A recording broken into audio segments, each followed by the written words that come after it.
I'm Betta Broad. I'm a board member of Brooklyn for Peace and a longtime activist for peace, social justice, and the environment. And truly honored to be here tonight for our first in a series of the Fight for Energy Democracy. Very delighted that Kim Frachik and Sean Sweeney could come tonight, and thanks to Martha Cameron, our board member, for organizing this and initiating it. Martha promised that I wouldn't do too many tedious thank yous, so I won't, although she did say to make sure that we do take a moment to thank the people who are putting themselves on the line and getting arrested and resisting the fossil fuel industry in New York, around the country, around the world. So thank you, Martha, for reminding us of that, and ultimately that's why we're here, to learn about this movement, to learn what people are doing to fight back and to protect their communities. I also just want to take a very brief moment to thank Charlotte Phillips, our wonderful co-founder and chair of our board.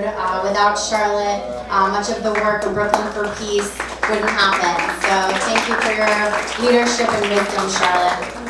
Also, Melissa, who I don't think is here, our project coordinator, but she put together this flyer at the last minute today, and this is for our next event in the series. It's a two-part series, the Fight for Energy Democracy, and the next event is going to be at the same place, same time, on April 21st, Earth Day Eve, so a very appropriate way to celebrate Earth Day, to come and learn about this movement. And this event in particular, you can take a flyer on your way out, is going to be looking at a lot of the solutions. So the renewable energy actions that are happening around the state, in particular community solar, shared solar, microgrids, and in general this movement for energy democracy. So hope to see you there. But you know, right now we're here to learn about from Kim, who is really an expert on the ground, and Sean in theory and an activist. I'm going to introduce them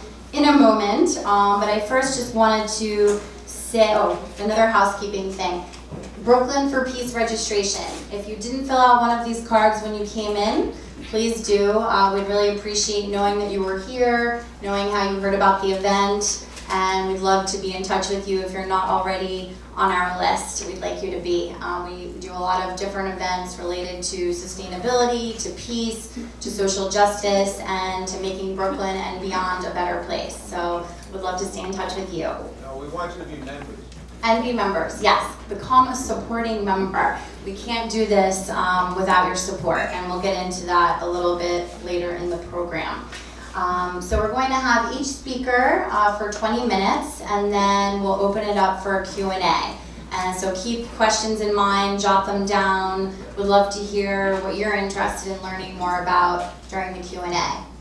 So this moment that we find ourselves in New York State is a very exciting one as far as energy is concerned. As many of you know, we banned fracking in New York in December 2014 after a long, hard fight, and literally thousands of New Yorkers across the state who participated in that movement. Many of the folks here tonight were at rallies and petitioned and spent countless hours educating their neighbors and family about why fracking is so dangerous and why we didn't want it in our state. So that was a very big victory. We also are seeing more and more renewables come online. There's a process going on right now, REV, Reforming the Energy Vision, that the PSC has undertaken, that is basically rewriting the rules to how our utilities function, and ultimately will enable distributed generation of energy. So as opposed to what we've had up until now, which is centralized power plants, mostly gas, coal, nuclear power plants, we're now moving towards a distributed energy system, which is really exciting because it means that we can create our own energy. We can put solar on the roof, we can have a solar farm in our community, we can have offshore wind. I've been working more with Kim and other folks to get offshore wind in New York State. So there's a lot of momentum towards creating a renewable energy future, which we know is possible, the technology exists, and we just need to keep building the political will. Now, at the same time that we have this incredible opportunity to transition New York State to renewable energy, and we banned fracking, which is awesome, the war is not won. Not that I like using war metaphors at a Brooklyn for Peace event, but we have a lot of work to do. There's still pipelines that are popping up all over the place. The gas and oil industry did not just pack up and leave our state when we banned fracking. They're not throwing in the towel quite yet, despite the resistance that's going on around the country and around the world. And so thankfully we have people like Kim and Sane Energy Project and many other organizations that are fighting these pipelines, and it's actually coined a new phrase, Keystoneization, which I just learned. I don't know if people have heard this, but that stems from the fight against the Keystone Pipeline, when I think thousands of people, including me, got arrested down in DC and other places protesting the Keystone Pipeline. But that was just one pipeline, and there's many more where that came from, and it feels like every time I turn around, there's another pipeline. But just as there's another pipeline everywhere we look, there's another local group popping up to resist these pipelines, which is so exciting and wonderful to see that people are, not taking this lying down. They know that they need to protect their communities from the fossil fuel industry and are organizing to win. So Kim's going to go into a lot more about that, so you can really get the background. But I did, just want to touch briefly on Brooklyn for Peace and, why a peace organization is doing this event on energy democracy. On one hand, it should be fairly obvious that we're concerned citizens, we're concerned about climate change. Everyone, right, is concerned about climate change. If you're not, you're either totally in denial or unfortunately driven by greed and planet be damned. But I know everyone here is concerned, and certainly Brooklyn for Peace is. We know that climate change is the greatest threat that our species has ever faced, and not to mention the countless other species that depend on the sustainability of our planet. And we know that in order to avert climate catastrophe, we need to keep fossil fuels in the ground and transition as quickly as possible to a renewable energy economy. Yep. And of course, there's also the connection to oil, to the fact that the US military is the greatest user of oil, the fact that the United States is by far per capita the greatest user of oil, and of course, there's reasons why these wars are going on beyond just promoting democracy in the Middle East. We wouldn't be, or the US government wouldn't be working in cahoots with the Saudis if democracy was really the #1 priority, right? And which reminded me, as I was thinking about all of this, of an experience that I'll just share very briefly before you hear from the real experts. And that was a time I was down in Dimock, Pennsylvania, which has been fracked to hell. And I was there, we're talking to folks, bringing water, trying to be in solidarity with them while I was based in the Southern Tier, organizing to ban fracking. And I saw this sign that maybe some of you have seen before that said, "Drill a well, bring a soldier home." And I just thought, how awful that they're exploiting the emotions of the families in this town who probably have loved ones that are in Iraq and Afghanistan and have been sent off to fight this war on terror, this endless war, and thinking that somehow fracking is going to create energy independence and bring their loved one home. And keep in mind, this was a town where literally everywhere you turned, there were lawn signs that said, "Dimock, Pennsylvania, where the people are friendly and the water is clean." Very Orwellian. So, sadly, Americans have been lied to about many things, fracking, the wars, and it's up to all of us, and it's up to people like Kim and Sean and everybody who leaves here today, hopefully having learned something, to continue to speak the truth and be a part of this movement, because we won fracking by building our numbers and educating people, and we're going to beat these pipelines and create the renewable energy future that we want to see, and the truth will win out, but it's going to take all of us. So Thank you. And yes, we had our moment of silence. I think we could maybe have just another like 20 seconds just to honor the people who are in this movement, who are putting themselves on the line, and those people, especially in the developing world, who are fighting and some who've paid the ultimate price. So I now want to introduce Kim Frachik, who is the co-director of the Sane Energy Project. Kim has a background in both corporate, creative direction, and in social justice. Kim continues to spearhead the imaginative strategy side of campaigns, which she helped found with Occupy the Pipeline and the Sane Energy Project. And she really helps direct movements towards the goals with community and joy. And I can say from working directly with her, that is absolutely true. She's committed to using art as a tool for social engagement and has brought a wise and considerate hand to all of our ongoing campaigns. We're so grateful to have Kim here tonight and to be working with her and have her here in our state fighting the good fight. Thank you, Kim. You're the best. You are. So this is about energy democracy. So I just wanted to open a little bit about what energy democracy is. I know that I feel like this phrase has been thrown around a lot, and a lot of people are like, wait, what is this?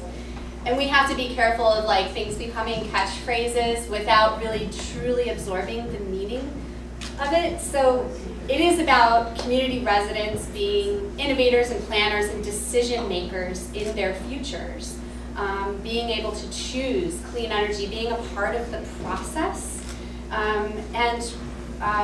So just to show you what we have now, like who chooses this? Who actually chooses to live next to power plants and get asthma and have their children grow up in poisonous situations? We don't have choice now, so we need to create that and push for it. And I definitely see the movement moving in that direction. So this is what the natural gas industry looks like. This is a picture of a local resident, Nancy Van, who we have here tonight. True hero. And this is her property that Spectra Energy took by eminent domain to build the Algonquin Incremental Market Pipeline. This picture, when I saw it, it was chilling, and it really describes exactly what's happening. Her house is just behind those trees. She didn't choose this. And this is the problem with our energy system. Energy equals power, and we don't have the power right now, so we need to figure out the way to shift power to the people. So this is what resistance is looking like. We have the Utah tar sands fighters. We have, resisting. We have lots of people fighting, putting up blockades to say no to the projects. We're actually in the stage of physically trying to shut down the pipeline construction after being shut down by many administrative processes. So Sane Energy Project and a whole group of grassroots groups around New York State all got together in a basement church in Roscoe, New York one time, and we thought, let's tell each other what's going on in our neighborhood so we can all connect. And we did, and we put together these like long PowerPoints. This is what's going on in New York City, and this is what's going on in Binghamton, and this is what's going on in Oneida.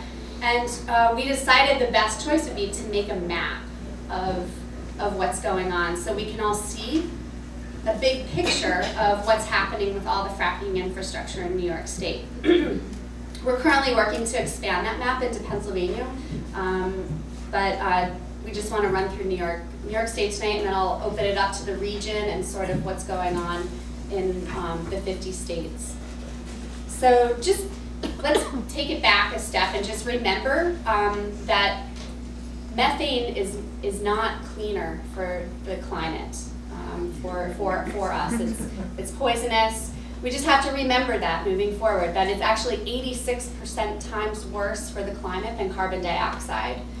So we have to always push that catchphrase that they're putting, we have to reduce our carbon. We have to remember that we all have to talk about all greenhouse gases and include methane in that. A lot of the pipelines that are getting built, we have to remember that every single new pipeline has compressor stations every 30 to 50 miles. These compressor stations are where they put the gas in the pipeline and compress it and push it down to the next compressor station down the pipeline. And this is what a compressor station looks like up on the top left. And this is what the compressor station right under it looks like under a floor camera. So there is actual emissions just spewing out over neighborhoods over and over, and people are getting sick. And there's a town that we got really close with in Minnesink, New York, who went to Senator Gillibrand's office to plead with them, say mothers and families are really suffering. We're living directly across the street from this. And she never even sent an aide down to meet with them and accept a letter and a whole bunch of information that they had to give her. So people feel really ignored, and they don't feel part of the democracy. They don't feel a part of the system, and choices are being made that are really injuring us, and we really have to do something about this. This is what Minnesink did after Gillibrand ignored them, the state ignored them, the Federal Energy Regulatory Commission ignored them. They marched in the streets, and you know, they were one of the early fighters trying to explain what a compressor station was. It was a really unsexy battle to try to like explain to people, come and fight this compressor station with us. But now that we have that more in our common language, we're able to actually understand what compressor stations are, and people are facing them all over the place because the pipelines are just taking off and compressor stations are happening everywhere. We're learning from Minnesink. We're able to learn from that. But unfortunately, Minnesink, New York, 10 families have had to move out of this community, and you see that this is a rural farming community. This is called the Black Dirt region. National Geographic covered this region for its rich soil. This is where a lot of our garlic and onions come from, and it's a beautiful place, but it's destroyed because industrialization came to town against the will of the people. This woman, Asha, who's in the front of the march, she was one of the people that left Minnesink, and now she lives in New Mexico, and she's facing more battles there. So additionally, pipelines are not only are going to have new compressor stations, they're also going to have new power plants. So a couple of the folks that we work with that are fighting these power plants in New York State, we've all sort of like figured out what the angle is of these power plants. A lot of people have been saying that the gas industry's agenda is to liquefy this gas and ship it overseas really quick to make a foreign profit, which is 6 to 10 times more. But it's like they are also building these power plants. And if you think that what you saw coming out of that compressor station was bad, wait till you see what's coming out of the power plants. They are building that right in the middle of our farmland, right in the middle of residential communities. And what we're trying to sort of break down is that they're building these power plants and they're actually pushing the cost of construction onto the ratepayers. So people are actually paying to build this infrastructure that they don't even want because they don't have a choice in how their energy system is running.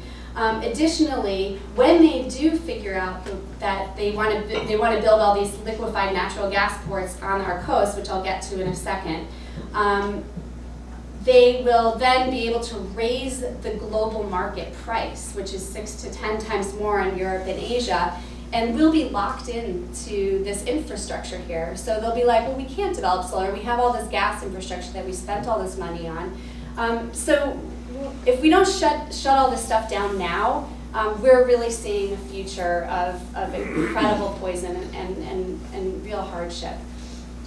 This is the group called Protect Orange County that is actually building a civil disobedience campaign against the CPV power plant. This is a mother and a grandmother, Pramila Malik, who has been an amazing fighter in this battle against the Minnesink compressor station and the CPV power plant. She's shouting from the rooftops for people to pay attention to these power plants because we're going to start seeing more of them, and explaining why they're bad. And they've also gotten a movie star that lives up in Orange County, James Cromwell, who's been an amazing source of attention for this group and for the whole movement. He really gets the grassroots and he really understands it. So we want to just take you on a little journey through New York State into the Finger Lakes and how the gas industry is seeing the Finger Lakes. They're seeing this as a place to store their gas. They're seeing it as a place to store the silica sand and the chemicals and withdraw water because it's so close to the Pennsylvania border where they're doing the actual drilling. There's a civil disobedience campaign there called We Are Seneca Lake. They have had over 500 arrests. They had a recent article in the New York Times, which is really great. We're finally breaking through to the mainstream media. But it's taken them 2 years to build this story up. And what's really wonderful about it is just today, I'm one of the Seneca Lake defenders, and we just got notification today that officially 112 cases were dismissed because the courts are getting so sick of seeing arrestees clog up the court system. So they have no other choice but to dismiss these cases. And it's amazing. I'm luckily one of the people because they couldn't prove that I was actually trespassing. So it's great. You know, the system is breaking, and that's what's happening here. That's what we're witnessing. This is also additionally right near the Finger Lakes. This is right in Horseheads. You see these folks standing on a playground, right behind their baseball stadium, baseball field, and right behind there is where they're storing the chemicals to take to the fracking wells in Pennsylvania. It's absolutely disgusting. So let's look at the southern tier. This is where they're taking a lot of the waste that comes back from the drilling holes. This is actually being taken to waste facilities that can't handle the chemicals that are coming out of the drilling holes and everything. Our waste facilities, our water treatment plants are not equipped to deal with this stuff, and this is going right into our table water. It's a problem. This is not energy democracy. This is our friend Wayne, who, as a farmer, and the frack waste is actually being taken to waste facilities that are processing it, and the biocels that come out of that, they're selling to farmers for fertilizer for food. This is not energy democracy. This isn't what we would choose. Central New York and Pennsylvania, we know, I don't know if many of you know about the Constitution Pipeline and the Northeast Energy Direct Pipeline, but these are two proposals right now that have a pretty big campaign to push against them right now, which is really wonderful to see. This is, you can see very clearly here where the Pennsylvania and the New York border meet, where the active drilling is taking place. Follow these dotted lines down, and just over the border is the Hollerins farm.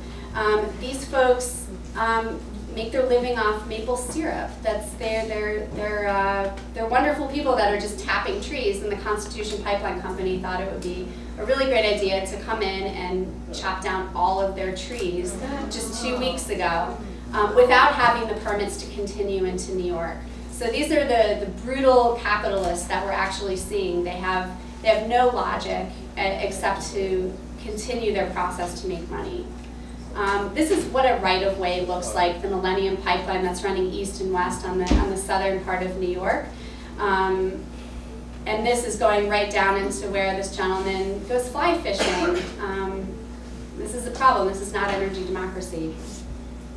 If we move over into the Hudson Valley, there's folks, this is a group called Pause, and they're from Albany, and they're fighting not only the Pilgrim Pipeline, which wants to carry crude oil from the Bakken Shale in North Dakota, but they also are fighting oil trains and oil barges that are going down the Hudson River to export in Linden, New Jersey.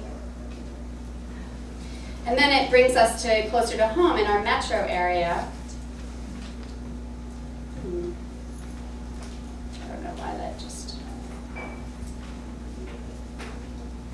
Sorry about that, but it's not forwarding. So what we'll do,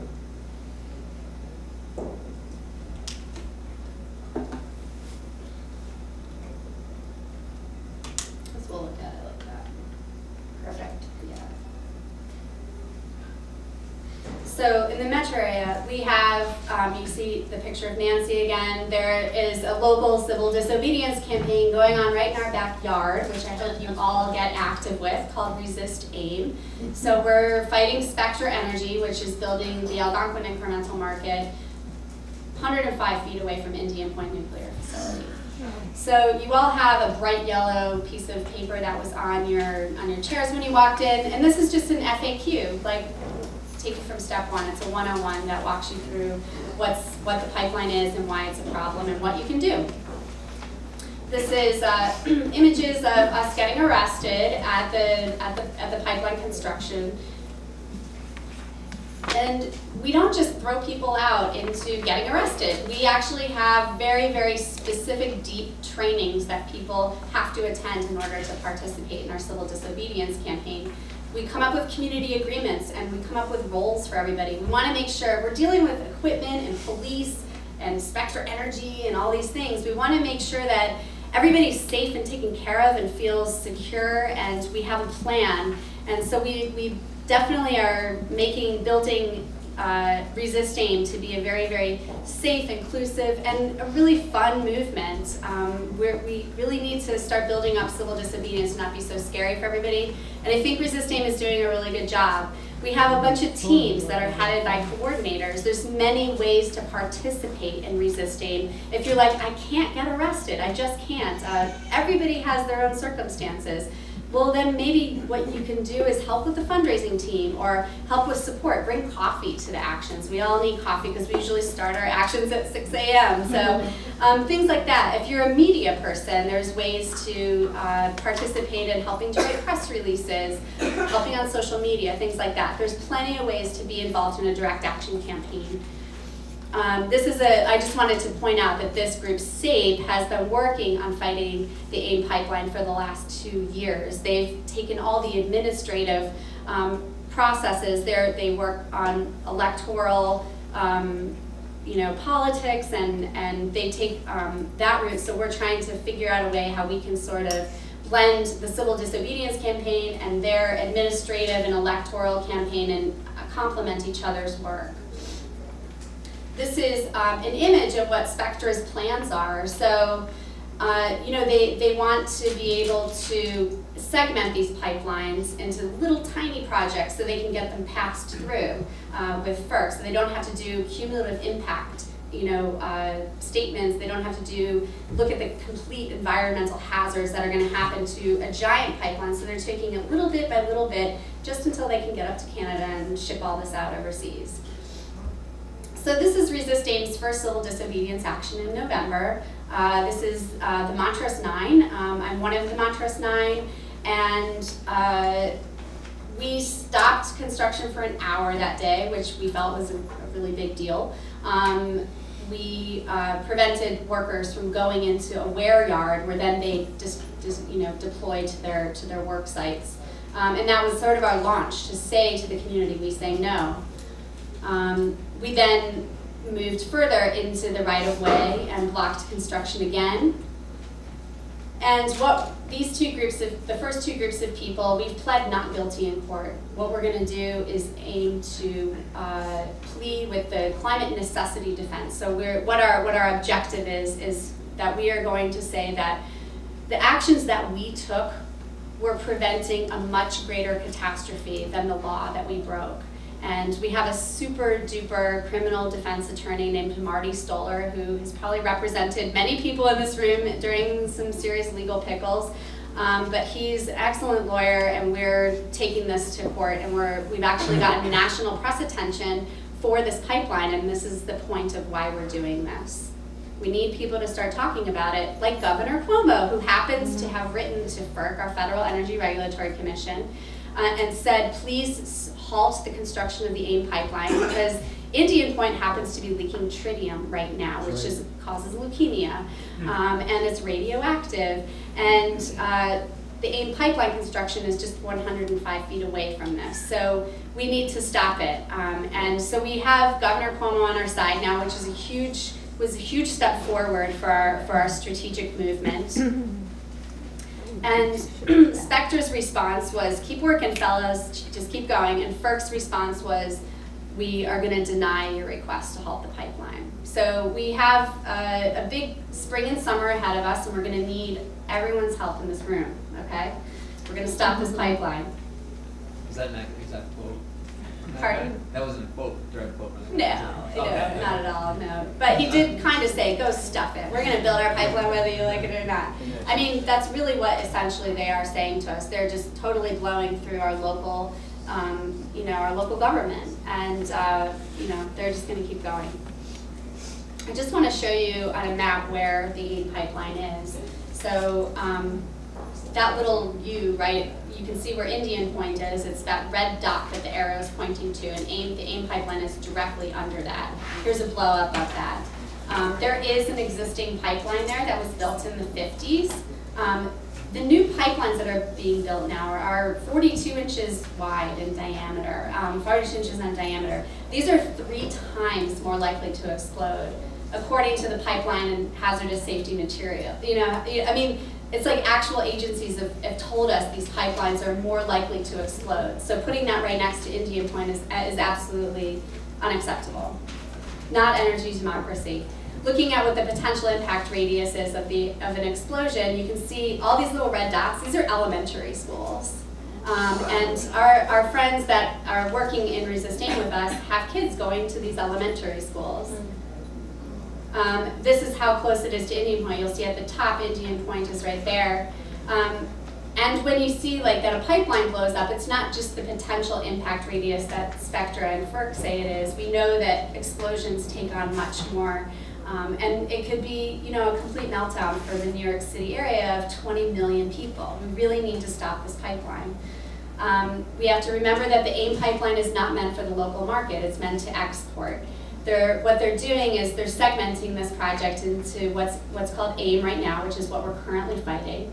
And then they're going to add on to that pipeline called Atlantic Bridge. And then they're going to add on to that called Access Northeast. This is the beginning of Atlantic Bridge, and it hasn't even had its approvals yet, but they're working on that. This is what it looks like on the Hudson River up in Verplanck. This is the Spectra pipeline. Look at how giant that pipeline is. This is what we have to stop. This is the maps that Spectra Energy puts on its website telling us where the pipeline, that they're actually illegally segmenting this project. So we have to remember that all these additional pipelines, these power plants, lead to liquefied natural gas ports that are off the coasts, floating in the water off the coast of the United States and elsewhere, all over globally, all over the world. This is a group, you might recognize some of the people in there, that made up some of the fighters of the Spectra pipeline in New York City that's going right into the West Village. This was, some of our civil disobedience that we did. We were part of a group called Occupy the Pipeline, and the same as Resistain and SAPE, Occupy the Pipeline did the civil disobedience aspect of the fight, while Sane Energy Project did a lot of the legal fights, talked to a lot of the politicians and things, and we made awesome partners. And we still continue it because the Spectra pipeline is going right into the basement of the Whitney Museum of American Art, where it connects to the Con Edison network. So if you check out whitneypipeline.org, you can read all about that. So LNG. So we did have this proposal for something called Port Ambrose, right off the coast of New York City here. LNG, these are popping up all over the place, all over the world on our coasts. So LNG is we remember back that shale gas is 86% times worse for the climate than carbon.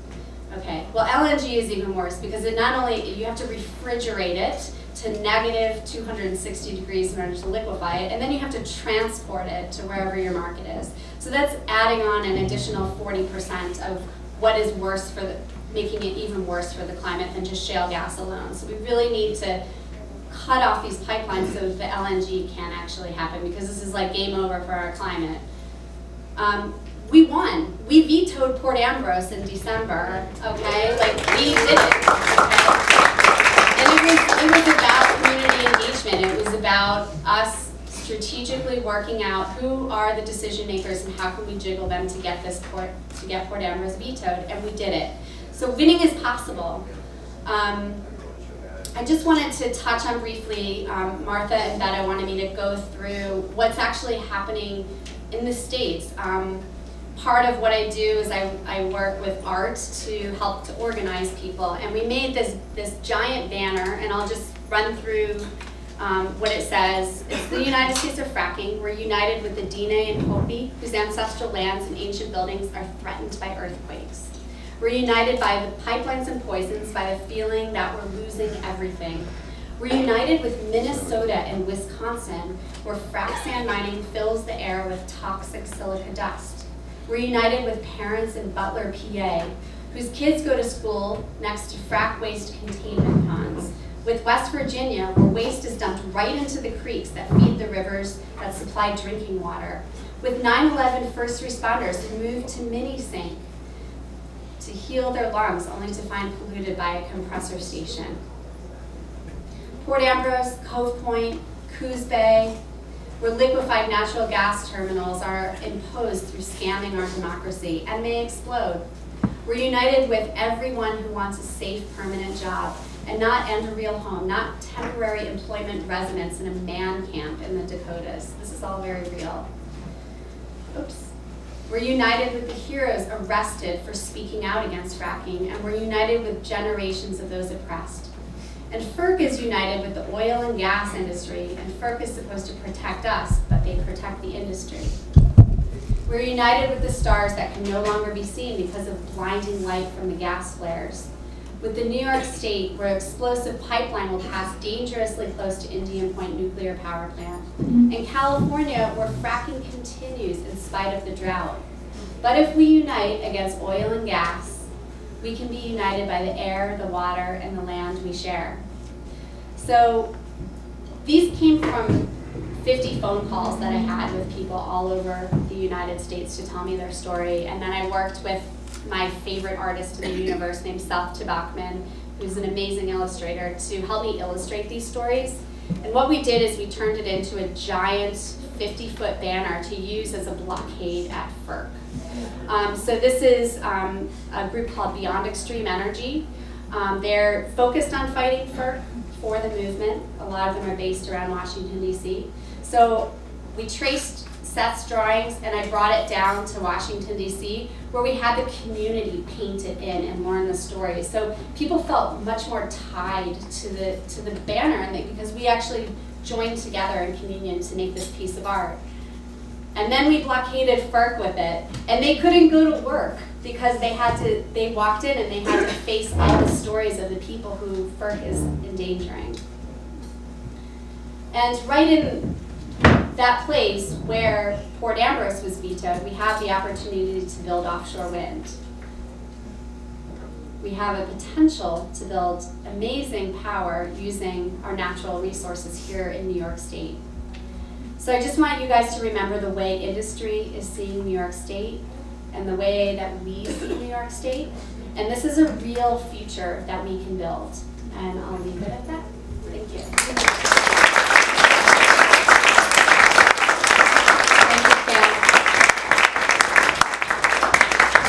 That was very powerful. Next up, we have Sean Sweeney.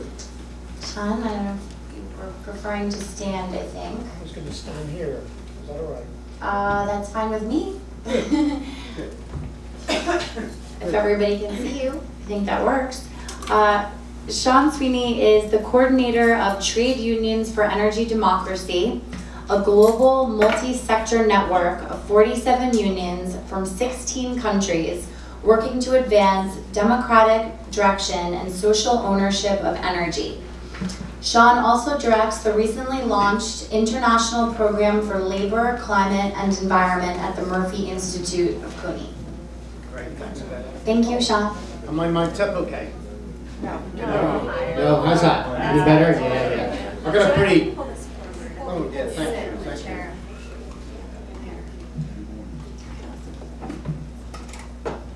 I'm just setting my timer for 20 minutes because you know how it is, right? Sorry. So I just want to start up by thanking the organizers of the meeting and Martha, Betta, and everybody. It takes a lot of work to put meetings like this together. take the stool. Yeah, let's take the stool away. Okay. Great, how's that better? Yeah. Sorry about Yeah. these little delays.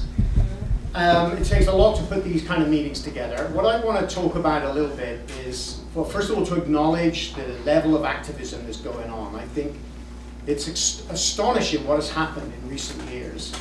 I remember sitting in a meeting in June 2011 with some indigenous people, Naomi Klein, and we were talking about the Keystone Pipeline. I've been following energy and climate issues for almost 6 or 7 years, quite closely. I'd never even heard of the project. I knew about the tar sands. And what happened after that, everybody knows. I mean, that movement erupted, and the done deal was undone. And we're now seeing the Keystoneization. There's an article in the Times saying that everywhere now, pipelines are being contested. And it's not just pipelines, fossil fuel infrastructure projects all over North America. But it's also a global phenomenon. I want to touch a little bit on that, just give a little summary of some of the things that are going on. I also want to acknowledge that energy democracy is part of the new narrative. This wasn't a term that was widely used among activists 3 or 4 years ago. I confess, when we launched Trade Unions for Energy Democracy, I'm embarrassed to say I actually thought of the term energy democracy. And this is true. I thought, hey, that sounds like a good term. Then I Googled it and realized everybody else was talking about it. But we went along with it anyway. But it was still very much on the periphery of conversation. People weren't using the phrase. And there's a reason, I think, why energy democracy is being used, which I'll return to that in a moment. I think, though, what we have to do as a movement is to be more critically engaged in the programmatic side of energy and climate. I sensed even in the discussion now, there's a fantastic celebration of what's going on and the successes. But I think there's some confusion about what we mean by energy democracy and democratic control. And I wanted to put a few thoughts in your mind and maybe open up a discussion about that towards the end. I'll just share an anecdote. I was up in Vermont at a meeting with Bill McKibben just over a year ago. And I said, Bill, so how are you going to get to 350 parts per million? And he said, oh, there are many different ways of doing it. I said, well, just tell me, give me the sort of main outline. How is it going to happen? I said, it's a huge task to reduce emissions to the point where we can stabilize global warming to below 2 degrees, well below 2 degrees or 1.5 degrees. And he's a great guy. I have enormous respect for him. But he said, I'm not a policy guy. I'm an activist. I'm a writer, really. I want to get people moving on this issue. And I felt we're all a bit like that. There's the wonks on one side who study trends and carbon, and then there's the activists who fight fossil fuels. And I think we need to try to pull ourselves a little bit together so that the activists who are engaged in this movement also need to know the enormity of the task we face. Because if we take the science seriously, we have to take the solutions seriously. And incremental steps, small steps, are no longer sufficient. They never were. What illustrates this, of course, is the Paris Agreement. I don't know if how many of you here followed the main message of the Paris Agreement. I'll just spend a minute or two on it. As you know, this was supposed to be a historic agreement with 175 or so countries making commitments to reduce emissions. Hooray, hooray. And of course, what we saw was this was not an agreement to reduce emissions. This was an agreement to increase emissions. So we need to be absolutely clear that what was agreed was to reduce emissions based on business as usual trajectories. In other words, emissions will rise more slowly than they would if there were not these national commitments. And the International Energy Agency says, this is not a left-wing organization by any stretch, they said for an emissions reductions agreement as important as this, there was very little by way of emissions reductions. In fact, there's emissions increases right through to 2030. And that's if all of the national commitments put on the table in Paris are actually met. And there's a big question mark how a voluntary agreement with no measures to, unlike the WTO, no measures to punish offenders. How is this voluntary agreement going to produce the emissions reductions that are on the table, or the flattening of trajectories, without on the basis of the agreement itself. But what does this tell us? It's not a problem of political will. Many people in the movement say, oh, we need more political will, more political will. I don't see it that way. This is the best capitalism can do while sustaining its regime of growth, accumulation, and consumption. They can't even guarantee those emissions limitations are going to be met, and they can only commit to a voluntary agreement. Now, if we look at the situation, let's go back to the question of where the movement is going globally. And there's so many encouraging things, things that we can take away and take some inspiration and certainly some hope from. Fracking fights alone are proliferating around the world. There's about 14 countries now are doing high volume hydraulic fracturing. And then there's a lot of other countries doing exploratory drilling. But wherever it's happening, there are big fights. Argentina, Bulgaria, Romania, the Ukraine, even in Poland, farmers are fighting back. Australia, South Africa, and Mexico. So these are just a few. UK and Ireland, where fracking is not started yet, but is being proposed. Some exploratory drilling is met with very, very militant resistance. So much so that the gas authorities are wondering if this is not the biggest problem facing fracking. And this is very encouraging.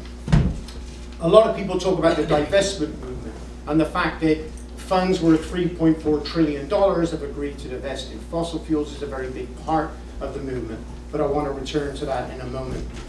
We're also seeing at the political level, and I think this is a relatively new development, in the electoral arenas, in Spain, in Greece, with Syriza in Greece. Of course, Syriza's project has been completely derailed. Some people say they derailed themselves, other people say they were derailed by the institutions of the Troika.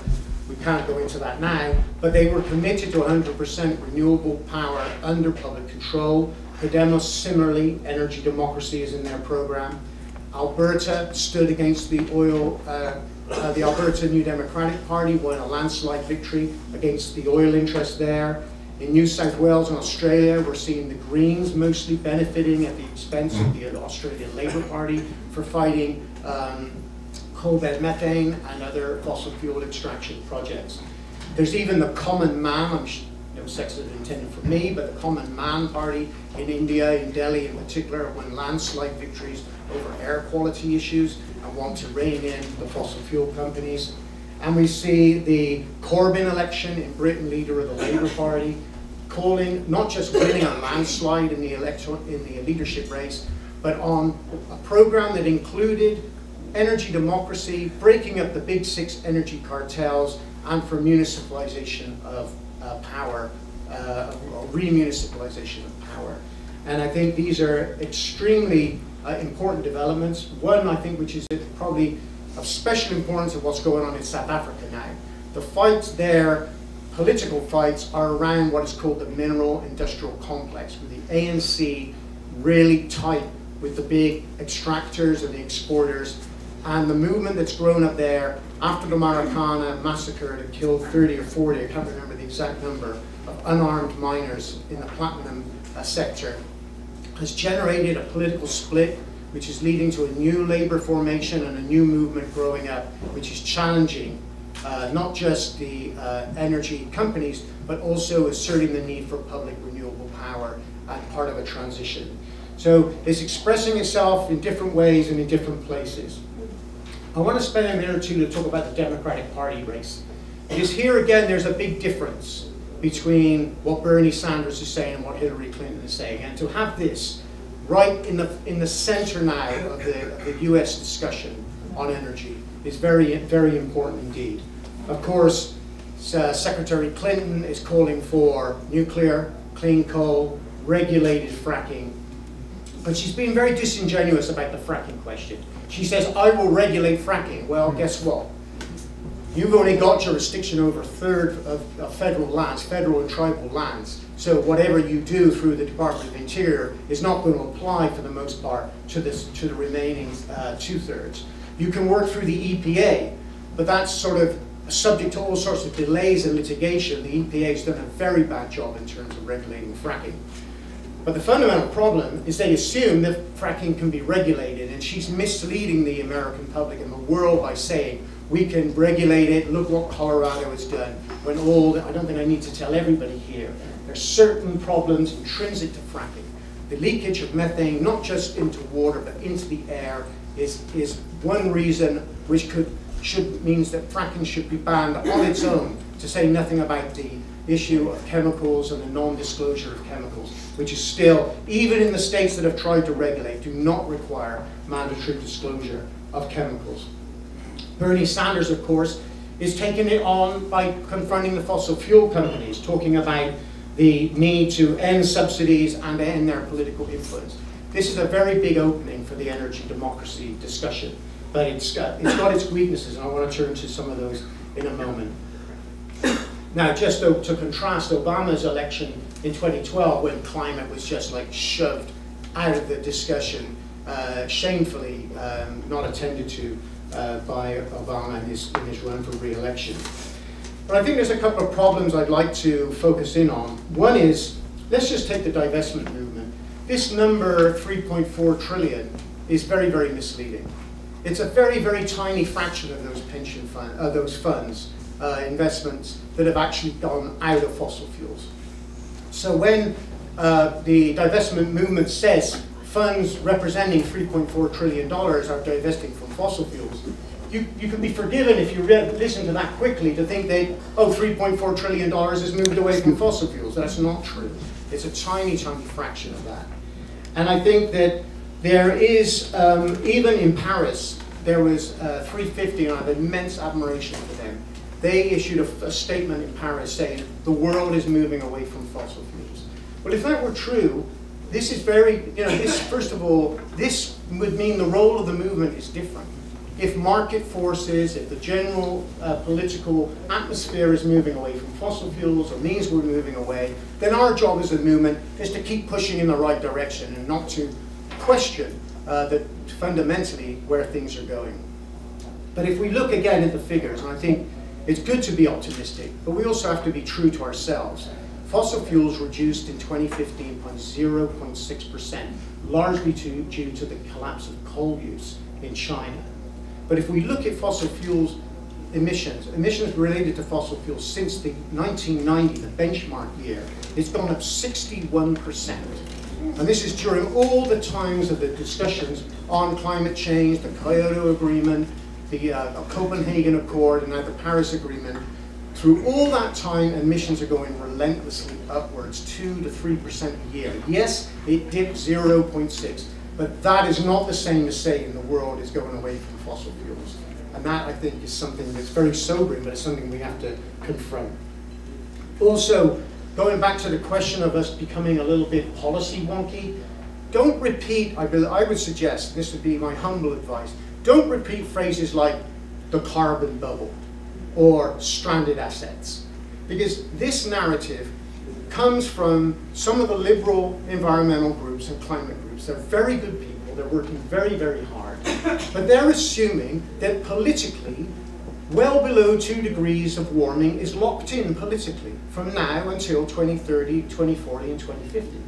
And yes, under that scenario, there's a lot of big investments will become stranded if that political commitment holds up. The problem is the Paris Agreement doesn't deliver well below 2 degrees. It delivers 2.7 to 3.5 degrees. That's a completely different scenario.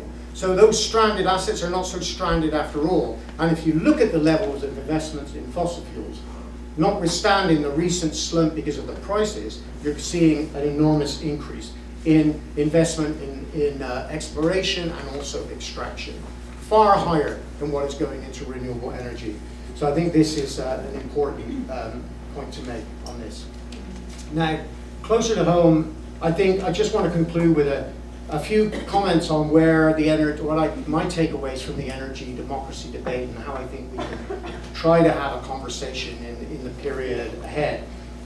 First of all, the project that was started in October 2012, Trade Unions for Energy Democracy, came together because there were many unions around the world who were frustrated with the deferential role a lot of unions were playing and large green groups to the idea that the market was basically going to solve the problem. So you saw a lot of liberal environmental groups saying, you know, we've got to incentivize the green economy, incentivize renewable energy. Yes, remove subsidies from fossil fuels, but largely it was a case of moving the goalpost a little bit from fossil fuels towards renewables, and everything was going to fall into place. There was also enormous illusions in the idea of pricing carbon. This is another thing we need to really, really look at it with a very, very critical eye. This idea that carbon trading, which now covers 12% of global greenhouse gas emissions, that's the good news. That means 88% are not covered, duh. And the average price of carbon on these carbon markets around the world is $10 a ton. The European emissions trading system, which is 45% of the EU's economy, was hailed as the flagship of the carbon markets by Nicholas Stern and the World Bank when it was launched in 2006. The price is €7 a ton right now, today. That has no effect on emissions, zero. The World Bank report came out in September, tried to put the best possible spin on it. They said, look, our carbon markets are growing here, there, everywhere, but the same result, 12% covered, 88% not covered. The price is too low to drive change. So the market approaches, we need to be absolutely clear, are failing. And really, if we're going to reach those targets, well below 2 degrees, then the struggle for energy democracy has to be stepped up. But I'm going to conclude by saying I think there's a nascent division in the energy democracy movement. It's a friendly division at this stage between what I call soft energy democracy and a harder version. The soft version for me is the kind of decentralized good, centralized bad. I think that needs to be looked into. There's a lot of good things about decentralized power. But if decentralized power just means someone can afford to put some solar on their roof and sell back to the grid and make some money, what happens to all those people who don't own property? What happens to all those people who don't have upfront capital to put into it? What you then end up is the system cost to sustain the entire power generation system. The burden of that is put on the shoulders of fewer people. And then you get a situation where the right wing and the oil companies and the coal companies saying, you see, these environmentalists don't care about working class people. You're paying more now because those idiots with solar panels on their roof are the ones that are the reason for the increase in your energy costs. That's not true, but that's how it's getting played out in Europe now, where you've got parties at the far right using the idea of decentralized power and feed-in tariffs and solar as a reason to push back on climate policy. So the other question I think we need to grapple with is that co-ops on their own are not the answer. Remunicipalization in places like Germany, Denmark, increasingly in Britain and elsewhere, where public authorities take back parts of the electricity system, particularly the grid, is a far more inspiring example, and I think a model for that could be replicated in cities in the United States. It already has in 1 or 2 places like Boulder, Colorado, for example. This is a possible way of moving in and democratizing the energy system. I think we need to pay more attention to the reform of the utilities. There is a lot of people doing work in that field, but I think we need to step up a little bit on that. A lot of utilities are forbidden by law to actually do behind-the-meter renewable power. Some of them might actually do it. But either way, those structures are sclerotic, they're undemocratic, they're unaccountable. And I think we need an army of people to move in on those to re-democratize and reclaim the utilities. But I think the key discussion we should be having is how does the role of the state governments play? What is the role in this? I think the historical example of the Rural Electrification Administration in the 1930s is worth revisiting. If you remember, those of you who were around in 1935, I don't see too many people, but in 1935, the FDR set up the Rural Electrification Administration with a $50 million down payment. And they went into, that's my 20 minutes, I have to sum up in a second. You can go a little over if you need to. Yeah, just a few minutes. So. This was an approach which I think could be taken up by state level movements and even a national movement. The Rural Electrification Administration, of course, was not renewable power. It was hydro, so that's renewable to a point. And then there was largely later on in the second phase, it was mostly coal-fired generation. But it involved communities. Communities mobilized their own labor. They hired union labor. They hired the unemployed. They went into a radical program of electrification. In 1935, only 5% of rural homes were electrified. By 1955, it was 97%. The American Heritage Foundation complained then that these loans would never ever be paid back. The people who borrowed the money from the government were never going to pay it back. And even the Republican Party then said, well, does it matter? Productivity of labor rose 500%. Living standards rose by a comparable amount. People got electric light. Kids could study at night. Farms could be more productive. You know, it's not a sort of a perfect example of how you do things, but I think the essence of it, and this is where I think the energy democracy movement has to address the question of speed, the question of scale, as much as it needs to question the issue of control. We cannot let the fossil fuel companies do this, but neither can we let the renewable energy companies do this. There's a very, very limited enthusiasm to challenge the renewable energy companies. Look what we got going on in New York State. There's a struggle to get how many megawatts of offshore wind? 30? But you know, the Jacobson plan for New York State, if I remember, is 40 gigawatts of offshore wind. 40 gigawatts from nothing. Great. It would go a long way to decarbonizing New York State. But we're talking now, we're fighting over 20, 30 megawatts. And as far as I understand it, the negotiation is with a French wind company that wants to come in and sell renewable power at a fixed price for 30 years. That's an expensive way to do it. It's an unpopular way to do it. And what it will mean is because energy is so risky for companies, they go to the bank and they get charged a high level of interest. They want to pass that on then to public authorities who buy power. So this model of the power purchase agreement between governments and private renewable companies, usually large multinationals, is a complete failure. It's been a failure in Europe and it's going to be a failure elsewhere. Public renewable power lowers the interest rates, it lowers the financing, allows us to, within a very short period of time, not only do renewables to scale, pay for it very, very quickly, and then energy literally will be almost free from that point on. And then we can really manage the energy system in a way that is truly equitable and sustainable. But my closing point is this: I don't think we can have a truly democratic energy system without rebuilding a movement for democracy, for socialism, for working people's power all over the world. I think these things go together. The fight against austerity, the fight against attacks on women and people of color and others, this fight is tied up to the climate fight. And if we can answer with programmatically questions like how do we have a truly democratic energy system, then we're playing a part in building that movement. But without that movement, I don't think we're going to succeed. But I applaud everybody right there, now, yesterday, tomorrow, in the trenches, fighting the expansion of fossil fuel companies.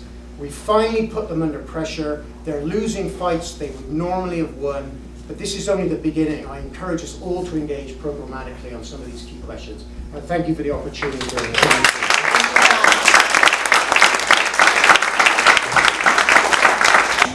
Don't go away. We're going to do Q&A, and Martha is going to come up and make a few announcements.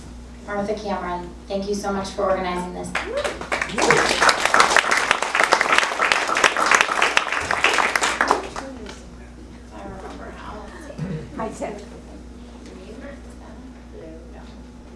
I'm just going to, I'm making, this is the part where you hear from your sponsor. And we have a couple of people, one on each end, with a tin can. You know the drill. None of these events are free. We have to pay for the energy and the space and all the paper that you've been handed out. we have to keep going, and we have to help fund Brooklyn for Peace, which has been going in this manner for over 30 years. So we don't get a subsidy from the government. Unlike the fossil fuel companies, we don't get money to make war because that's where the biggest subsidy for the energy companies comes from, is the war machine. We know that we're not going to be able to defeat the war machine, and we're not going to be able to actually stop climate change, and we're not going to be able to get the democracy that Sean is talking about until we unite all of these factors together in the fight for peace, for social justice, and against climate change. And in that vein, I'm asking you to contribute as much as you can. If you can also take out a membership in Brooklyn for Peace, it's $30 a year. Not exactly a weighty contribution, but we encourage you all to join up. I also was handing out at an earlier point a little green card, which I put together. There's a ton of literature over here, but I really just want to highlight a few little things that are happening. As Betta announced early in the program, at this very place on April the 21st, the day before Earth Day, we're continuing part 2 of the fight for energy democracy. And but before we get to April 21st, there are a couple of events that are taking place in Brooklyn. Brooklyn is a hotbed of activity. And in 2 days' time, 2 groups. One is the Sane Energy Project, which is Kim's home base, as it were. And Claire is here, Patrick is here, I don't know if Kevin is here, Eric is here. A lot of people are very familiar with Sane Energy, but if you are not, and if you are not already subscribing to Sane Energy Project's newsletter, it is the best thing there is in the Northeast. It is fabulous, it is fun, it is informative, and I encourage you strongly to sign up for this newsletter if you sign up for nothing else. Easy to do. Just go to Sane Energy Project's website and say, yes, I want to get this newsletter. Trade Unions for Energy Democracy, I've made a note of how you can get onto their website as well. This is Sean's organization. It's a great organization, lots and lots of resources, lots of stuff about workers and communities all around the globe. And finally, as you will have noted from Kim's talk, and we're moving to a new stage. We've been through writing letters and making phone calls and marching and making signs and all the rest of it, and that all has to continue. But we're now at the stage of civil disobedience, which is called these days direct action. I'm very old-fashioned. And wherever you're getting civil disobedience, you have the need for a legal defense fund. Kim mentioned Marty Stoller. Many of us from Brooklyn for Peace know Marty Stoller because he was there on the front lines right after 9/11, helping to get people out of jail. All the Muslims, the Arabs were being lifted right off the streets and thrown into solitary confinement. Marty Stoller was there. He was with Justice for Detainees. We all know him. He's great. But a legal defense cannot manage without money. So I encourage you to go to this website that I have listed here and make a donation with your credit card. It all helps. So that's my pitch, and I'm going to turn it back to Betta and the Q&A.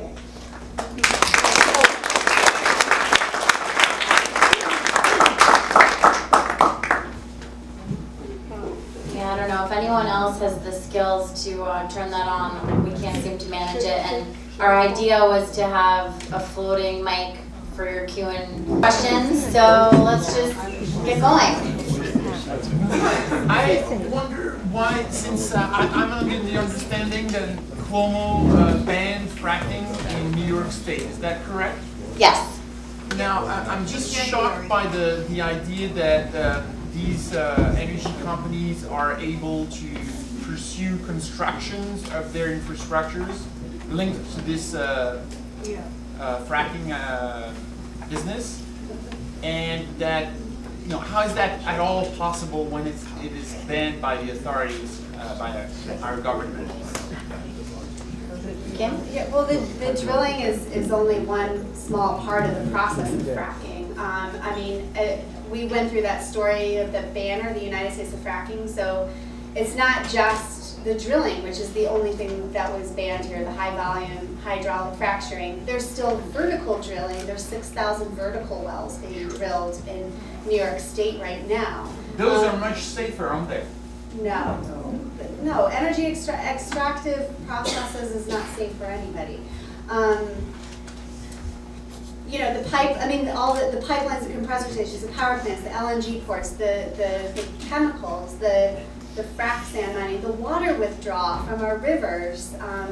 You know, this is all part of the process, but that hasn't been what's banned. And there's a big movement. A lot of the folks that were working on fighting the fracking, the drilling, are now, you know, luckily moving on to understanding that the process is all connected to the infrastructure. Like, State Energy Project was like right there in New York City being like, shut this pipeline down, and trying to appeal to the greater anti-fracking movement.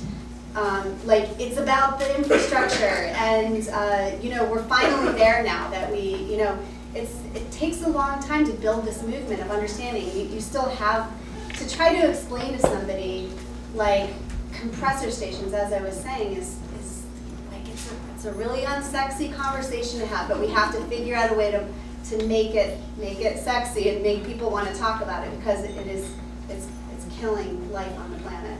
Well, and I just want to chime in also that Governor Cuomo had jurisdiction over fracking, but many of these projects, as Kim pointed out, are under FERC, which is the Federal Energy Regulatory Commission. And so now a lot of our energy is being, no pun intended, shifted to focus on FERC and at the federal level.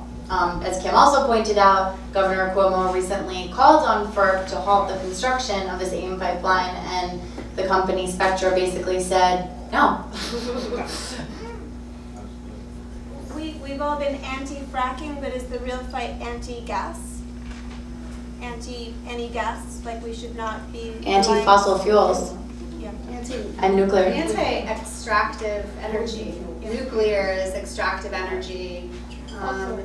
You know, fossil fuels are extractive energy. We've watched, I mean, life on this planet has coexisted in harmony way before we were even here with the power of the sun. I mean, there's ways to do it. We can do it. Thank you. What do you think of to present this to everyone, what do you think of the rhetoric that's in the presidential campaign to retake the oil, we should go back in, and this fight against ISIS terrorism? We lost the oil in Iraq, we should have taken the oil, and particularly from Trump. What do you think from Donald Trump, the Republican? Sean, do you want to take that one? Did everyone hear the question? Sean, can you paraphrase the question also? I'm not sure. I actually am not very hard of hearing. I'm hard of hearing. There's a hum behind me. So. As I said, what do you think of the rhetoric of retaking the oil in the Mideast? Okay, I mean, there are Republican candidates and some Democratic candidates. We should retake the oil that we lost in Iraq. We should have stayed and kept the oil in control, particularly from Donald Trump. What do you think? Well, I don't agree with it. I don't have anything interesting to say about it, except I think I can't imagine a single person in this room would be supportive of that idea. I mean, anyway, that's what I said. It is extreme. It is very extreme. You have a question? So I really appreciate what you said about taking back power and that we need a movement to do that. And do you think, given the state of like oil prices and the crash and some of these towns where that's been a major industry, like going to Boston, workers are losing their jobs, do you see this as a possible opportunity to push forward, unite with these workers around like a just transition, new job program, something like that? Yeah, that's a very good question. Is this an opportunity, the price is falling, to make alliances with the workers in the industry?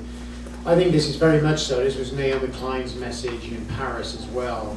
She was referring to the Alberta tar sands, where 60,000 workers have lost their job in the province, not just on the tar sands, but there's so many knock-on, induced and secondary jobs related to the tar sands. And the same is true in the US as well, because even if we look, even if we take away from the statistics of the latest price pool, if we look at coal in the United States, in 1945 there was something like 350,000 coal miners, and they were nearly all of them were in a union. And now there's about 70,000, of which 10% are in a union, if they're lucky, and the average coal miner produces more coal now than, let me rephrase that, more coal is produced in the United States today than was produced in 1945. So the actual capital, it's capital intensive, it's no longer traditional coal mining, it's blasting. But in the, in terms of the frack in gas and in tar sands, there's been, workers are being expunged from the whole fossil fuel sector.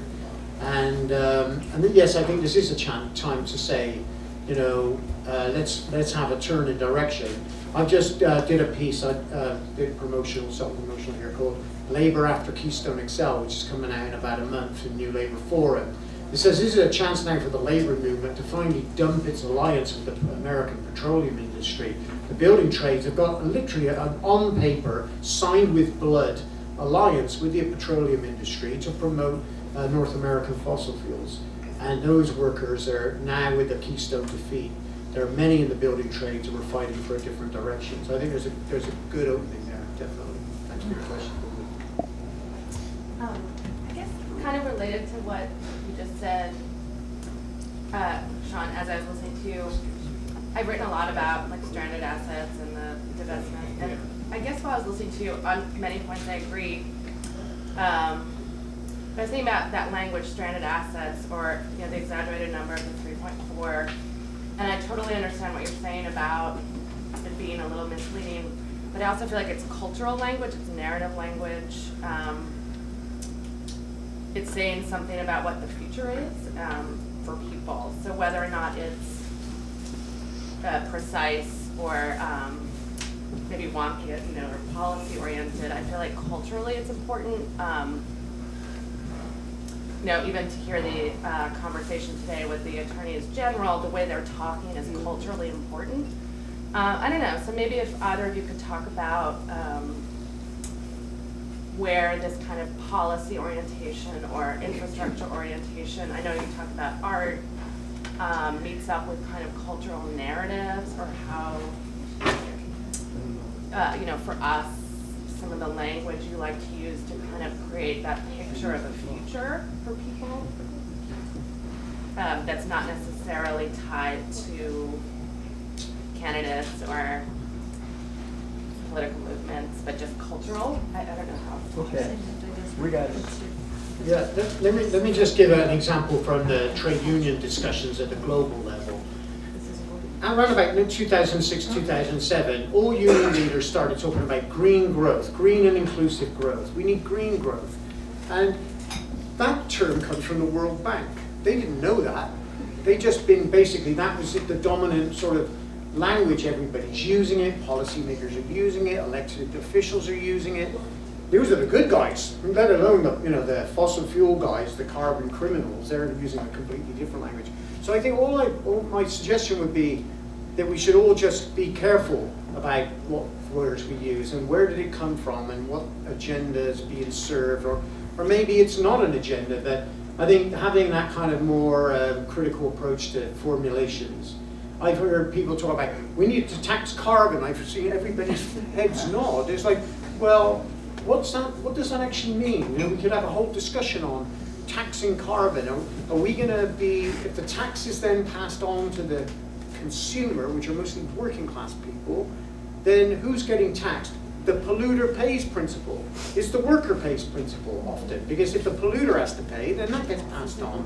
And in the end, we don't get to the fundamental problem of who owns and controls energy, resources, infrastructure, and options. And I think that's got to be what the heart of the energy democracy debate is. We got to go after that in a big, big way. Not in a slogan way, but in a way that says, this is a future we can build. These are the terms and language we can use to inspire people. But I think using terms like stranded assets, just my view, Like, can so have do a you misleading effect. like I guess when like green jobs or Yeah. it's not, you know, labor or let's take back our energy system. I mean, what are some? I don't know. I guess, you know, it can be confusing sometimes. Certain phrases sound great, and then, you know, if you look into them, like, I don't know. You know, listening to you talk, I absorb a kind of language or a vision of the future. Seems like a lot of it's oriented around jobs and this kind of, you see in the Democratic debates, like infrastructure, rebuild our infrastructure. I don't know if these are like things you like to talk about, or if you find those also, I don't know, you know what I mean? It's sometimes. Yeah, Rebuilding I don't want popular to. I just like to hear, I'm consensus. almost like partly I'm just absorbing how you're talking. Yeah, I don't want to monopolize the. Yes. Okay, let's question over here. Yes. Then how do we change the language or possibilities of the workers being included in the different economy? We want to take a few questions and then because otherwise it's going to be too much of a Okay, we'll take a few questions. Is that easier? Okay, did you get that one, Sean? Yeah, but I haven't Okay, really included and Patrick, and then we'll come over there. Patrick? Sure. Yeah, we couldn't get the mic, the floating mic to work, unfortunately. If people want to come over here and ask their question, well, I don't want to mess around with their system here. I can be loud too. Okay, thank you. I don't need a mic. Sean, I appreciated what you were saying about the analogy to the rapid electrification of this country. That happened in the context of labor unrest and mass exercise of sabotage power on the economy, unlike anything we've seen since. And I wonder, from your dual perspective, do you see pathways towards momentum on that scale in either the labor movement or in the environmental movement? And who is the person over here who is like desperate for a question? Yes. We want to hear from you. I'm sorry. Yeah, this one's for Sean. You did a really awesome job talking about making the distinction between a soft energy democracy and a hard energy democracy, and talking about the limitations of a soft energy democracy, like the weakness of pursuing decentralization as an end goal in itself. I was wondering if you could go into a bit more detail as to what a hard energy democracy would entail and what differentiates it from a soft energy democracy. Is that enough questions for now, for this round, or do you want to ask one last one? Okay. Sean talked about the Paris Agreement as a business as usual agreement. And I sometimes get the feeling that advocates of energy democracy are making a similar assumption, that we'll just plug in renewable energy and then proceed with business as usual. But all of the projections that I've seen, even the most optimistic ones about a sustainable future, say that renewable energy has to be combined with significant reductions in consumption. And we don't talk about that much in this kind of a discourse. I think it's important. So obviously we can't proceed with business as usual. One illustration that I use, our food distribution system depends on fresh produce being flown into a city like New York from all over the world on a daily basis. But I don't know of any sustainable technology that can fly airplanes. So clearly, if we're going to be relying on sustainable energy, something has to change at a more fundamental level in the way we do business. So I'd like the speakers to comment on that. Thank you. Okay, that's a lot to address, but I think a lot of the questions were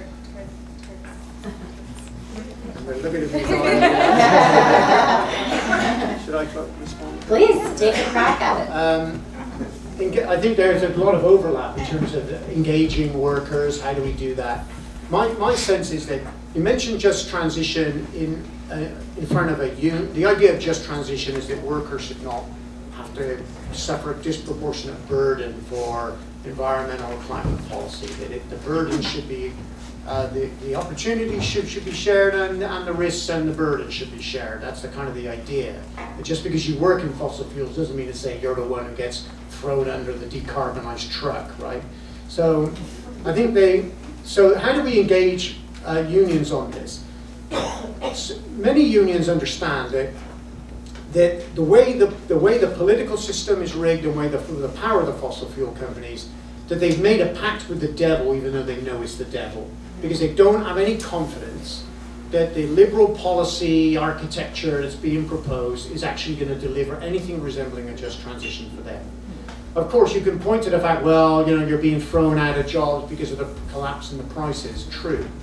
But when a job comes along, like you're building a pipeline, and you've got members, you know, basically screaming, probably wearing Donald Trump bumper stickers, that they want to build that pipeline, a union leader in that business often won't last more than 5 minutes unless they try to sign a project labor agreement with the company to do it.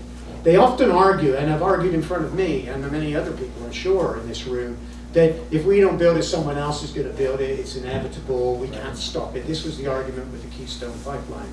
So I think, but engaging on the, it's not easy, but I would say that there are many other workers now in healthcare and transport in particular who are taking up climate fights and are putting up with a lot of abuse from the building trades. I don't have time to go into details, but there's a war going on. Labor is a carbon battleground. And this is true not just in the US but elsewhere. And to engage workers in the industry, I think, is only on the basis of having an alternative, and this is where democratic control of energy, making sure that, let's say, new public authorities doing municipal renewable power, hire union, work union, invite unions into the policy design phase, get workers' organizations in at the very beginning. And I think that'll go some way towards neutralizing the opposition. It may not solve all the problems.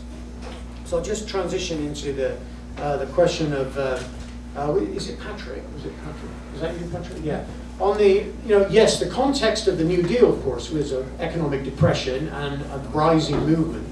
But it was interesting that the, and I think we're in, there's signs that we're in a similar period. We don't have the levels of economic hardship that we had in the 30s. We don't have the levels of unemployment. But we certainly have volatility at a level of politics that I don't think anybody, I certainly haven't seen in my 30 years living in the United States. I haven't seen anything like a Bernie Sanders versus Trump phenomenon happening. I just haven't seen it. Where a guy gets up and he talks about socialism and you know, literally millions of young people in particular are voting for the guy. I don't want to exaggerate it, but this is an opportunity, I think, to build a movement. Climate on its own, energy won't build a movement on its own, but it has to be part of a program, a vision of a different society and a different future. And so I do feel that I think the electoral space is very important. I think it's very difficult at the national level, yes, but I think with city and state level, I think left wing, whether I would like to think they were independent of both the main parties, could implement policies at the state level to really radically scale up renewable energy in the public sphere, publicly owned. I think that's a possibility. It won't overthrow capitalism, but it will do a lot to build confidence in workers' organizations and community power in the same way as we take the struggle to them, and I think that's important. The American Federation of Labor in 1932 approached the Roosevelt administration when he was first elected and said, we want to do this in the public sector, public goods and public work schemes. And this was like, the AFL was a pretty backward organization then, just as backward now, some people would say. But you know, what was interesting about that whole discourse was that when FDR, when the Rural Electrification Administration started, they said, well, we can either do private contractors or we can do it in-house, which is the best way of doing it. And they said, we'll do it in-house. And the Tennessee Valley Authority was the first place where public sector unions were actually organized in the United States. The door was open for them. So these are the kind of, I think, unions in the trades, they want to see big scale stuff. That's why they like centralized as opposed to decentralized. Doesn't mean to say per se there's anything particularly bad in my view about centralized. Under some circumstances we may need it. But the reason why unions like centralized, because it usually means an employer and it usually means an agreement, whereas decentralized is residential, it's often non-union, it's some kind of some cowboy kind of installer with some middleman doing the financing, and before you know it, there's no room for unions in that scenario or workers. I mean, there's no room even for communities to some extent. So I think the lesson of Germany of saying enough of this, let's go into remunicipalization, take back the grids from private companies is really important. I don't know if I dealt with everything, but Steve's question, if I may, one more minute, would that be all right? Please. You know, I think this ties into the hard energy democracy. You know, I'd like to see a day when a president of the United States will stand up and say, given the assault on our atmosphere by the fossil fuel companies and the assault on people, the millions of people around the world who are dying, and the thousands, tens of thousands of people who are dying through illnesses related to fossil fuels, I am passing through an executive order by using my executive authority to immediately freeze the assets of all the major fossil fuel corporations. Now, how many people would come out in the streets protesting that move? You might get some. And there may be all sorts of legalities involved around the Constitution. But my interpretation of the Constitution, it says without just cause. Well, I think there is a just cause. And a brave party, a movement, a leader, whatever is pushed forward from that movement should use all sorts of powers available to them. This is, I think, possible. And I would definitely go after the fossil fuel companies. Seizing their assets is a good place to start. And then, of course, financing public renewable power, using pension funds that unions have got through the guaranteed rate of return, which wouldn't need to be very high given today's interest rates. It's possible to do that and go big with it, because the scale that we need to be at renewable power, look at renewable power in the United States. What is it as a percentage of power generation? Does anybody know? Take hydro out of the picture, what have we got? 2%? Yeah, 2%? It's 75% fossil fuel, 20% nuclear, 6 or 7% big hydro, and 1 or 2% wind and solar. Yep.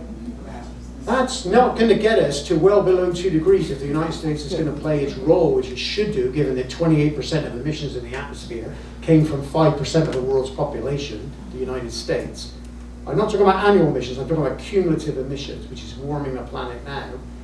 We need that level of ambition, and that's the only way I think we're going to do it, is go straight after the culprits, scale up renewable power in the public sector, bring communities and municipalities in, bring representatives of those organizations in to the transition.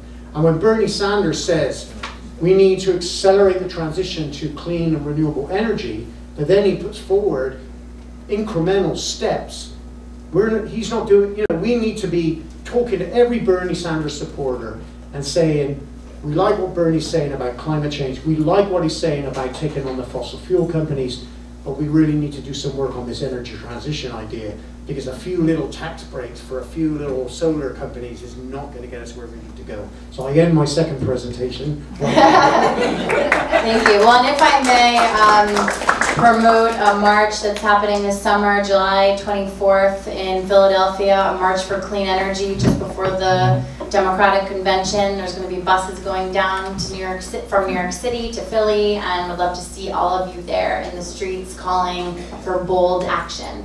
We're pretty much at the end of time here, but if there are any other burning questions that people have, Matt Weinstein finally got our mic to work, so thanks, Matt. Any other questions? Yes. I just want to say, for Kim, I really like. Okay. Okay, for Kim, I really liked your the pictures that you had in black and white. I thought they were very effective in getting the point across to people who really don't know anything about this issue. And so I just wanted to ask you if, I understand it's art, so it might be protected, but in case it's not, do we have access to that? Would we be able to maybe post it on social media if we can get it from you somehow? Absolutely.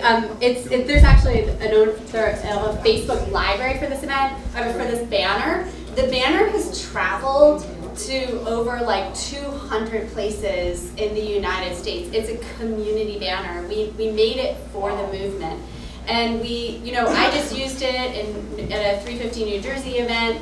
It's been out in California, it's been in Texas. I had to ship it to Texas afterwards, but everybody that who it crosses signs the banner. And when I get it back, because I'm like, hey dudes, I need it for an event, I get it back and I'm like blown away at how many people have signed it. People post their pictures of it on Facebook, and you just get to meet so many people because this story touches everybody. And the essence of the banner by itself, it's like it only came from pure love of telling our stories and sharing our stories and connecting with each other. And it's really done an amazing job, and it's been a community piece, and that's why we had the community painted in together. And art is an amazing way to change popular consensus and tell our stories. And you know, it's the way I definitely like to work. I think it's a way that we can bring everybody together. If I could have an art build every week, I would do it. It's an important. What's the name of the page? What's the name of the page? You can just, if you look up the United States of Fracking banner, you'll find the Facebook page. And if you go to the Beyond Extreme Energy website, they have like a little drop down for it. Yeah. We can also share it on the Brooklyn for Peace Facebook page. Okay, great. That'll be really helpful. But it's not copyrighted. It's for all of us, and this is how it should be, right? I just have a quick follow-up for Sean. In regards to subsidies of fossil fuels, I know that they're significant and they're very unfortunate, especially when we paint this whole issue in terms of the fact that a lot of people are paying the price. So my question is, how much do you think, regardless of who gets elected, how much do you think that that's going to be a political issue coming up? Or are people really going to maybe try to do something about the subsidies that are given to fossil fuel companies? And do you think that that can hopefully, what extent of a role would that play in shifting towards more renewable energy sources? Just let's say if they remove the entire subsidies that are provided to the fossil fuel, and just to make some kind of argument as to why is that even happening and how is that okay? I mean, that's a significant. I'm paying to go to school, and yet they're getting free money to do this. I don't think it's fair. So what do you think? Sure. It's estimated IMF figures 500 billion a year annually globally for fossil fuel companies. Take that off, I don't know what effect it would have. I'm sure that's a lot of money. And I'm not playing devil's advocate here, but what fossil fuel companies say is per unit of energy produced, they're far, far less subsidized than renewable energy, which is actually true. But who cares? I mean, that's not the point. I don't know the economic impact of what it will be. But clearly, it's an important demand, and I think it's one that we should take up without any illusions, though, that 500 billion, I think one of the issues around the divestment movement as well is there's a bit of a myth that if money goes out of fossil fuels in the form of investment, it's going to end up in renewable energy. That's not true. What's happening globally, and you see this in the European Union, money is flying out of the energy system because the value of the utilities in Europe, mostly driven by fossil fuels, has gone down by €1 trillion, right? So it's now half of where it was 10 years ago. But that doesn't mean that €1 trillion that flew out of there is running into renewable energy. It's just big institutional investors. They go wherever they can make money. So they're not going to say, oh, no, we better do renewables now. No, what's happening is investments flying out of renewables as well. So investment in renewable power in the European Union, because of the failure of the carbon market, has gone down by about €50 billion from 2012 to 2015.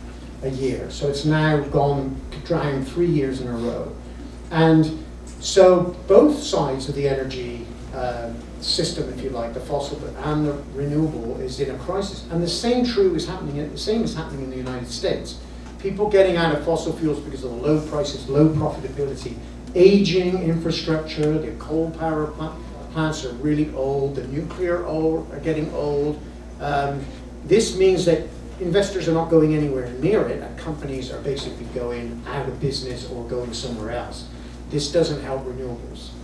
It doesn't help renewables. Okay, this woman has had her hand up for a minute, so let's make this the last question. Okay, can I just say something about subsidies first? That war is the biggest subsidy for the fossil fuel system. We have to get rid of war. The fossil fuel system will be out of business. So my question is, do you have a, oh thank you so much. My question is, do you have a success story to share with an example of a community that has taken back their power in a really successful way? And also, is there a movement that is specifically dedicated to that idea, not just of stopping different industries, but also building their own, alternative system? Sure. I mean, there's a lot of projects going on. You're actually having a forum about it in Rosendale on Monday. Rosendale's been a big. The forum on Monday is actually on predatory solar leasing. But what you're right about, Kim, is that there's a fantastic group based in Rosendale called Citizens for Local Power. You can check out their website, and they're working on a model called Community Choice Aggregation, which is not necessarily what Sean's proposing, which is the wholesale takeover, public takeover of the utilities, but it's a step in that direction. The utilities maintain the control of transmission and distribution, but the CCA, Community Choice Aggregation, gets to decide where the energy is coming from, gets to do local generation, long-term planning. There's a CCA in California, Sonoma Clean Power, that's doing amazing work to really create their own energy system based on clean energy, energy efficiency investment. And so Citizens for Local Power is modeling their CCA in Ulster County off of that. So that is one example that I would look into. There's also our local friends from Uprose and that have helped to actually transform their entire waterfront, because they stuck their heels in the ground and had pushed for being a part of not letting giant energy come in and just plant itself in Sunset Park. I wouldn't be the right person to explain everything that they did, but it's something that Uprose is a great organization that we really admire, and they've been very successful in Brooklyn. And there's something to look into. There's a lot of success stories that there was, people fought really hard in Painted Post, New York. Recently, just one that Shell Oil was coming in and withdrawing 1 million gallons of water a day from their rivers, and they stopped them. A very small local community in the southern tier from taking that over the border to frack. I mean, there's lots of success stories of people just sticking their heels in the ground and just saying no. And once we teach people that that is the way to change, we make that the popular consensus, we're going to be able to show people that sticking our heels in the ground and saying no is not a scary thing to do. We may get arrested doing it because we're trying to break the system that isn't working for us. So breaking the system is going to be a hard job, but if you're willing to see it through, we can actually rebuild it to make it work for us. Did you have something you wanted to chime in? Well, are you talking about municipalizations in the United States? I mean, along the lines that Sean is describing there, we because have... most of the municipalizations in this country took place in the beginning of the 1900s. And Boulder is one of the first in many decades to try to take corporate private property, to seize it through local eminent domain. And what they're seeing in Boulder is that they're confronting the fact that corporate rights have progressed enormously since the early 1900s. So local majorities don't really have the authority under the current legal system to seize private corporate property. So that's the main impediment, I think, to municipalization. Got one last question over there. Okay, one last question. Again. And I must say, terrific questions, everybody. You're such a good audience. Oh, and David had a question? No, I just want to there's a good Thank example you. that I can give you recently about municipalization. Okay? Okay, one example from David about municipalization, and then the last question, I promise. For those of you who were around in the late 1970s in Long Island, there was a desire to build a nuclear power plant in a place called Truro. That was advanced by a private utility company called Lilco. Many of us were very involved in that struggle. I'm sitting next to a guy who was involved. And what we decided, the way to stop Lilco was to municipalize the Long Island power distribution. And by the way, that worked. There is no nuclear power plant that has ever operated at Truro. They ran the tests, but they never got the power plant up and running. So the answer is yes, there is a way that you can use municipalization to actually have some control over your energy. And the story of LIPA, the Long Island Power Authority, is a good one that lets us know that the struggle is never over.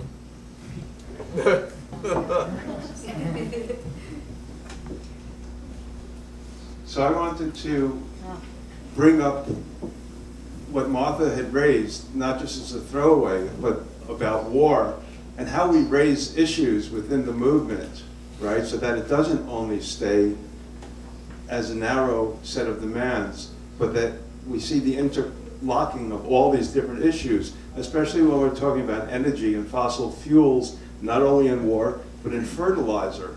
So there's, I mean, a huge amount of fossil fuels goes into fertilizers, right? And so the so-called green revolution was highly dependent on fossil fuels in the fertilizer that Rockefeller generated in the 1970s and 60s and so on.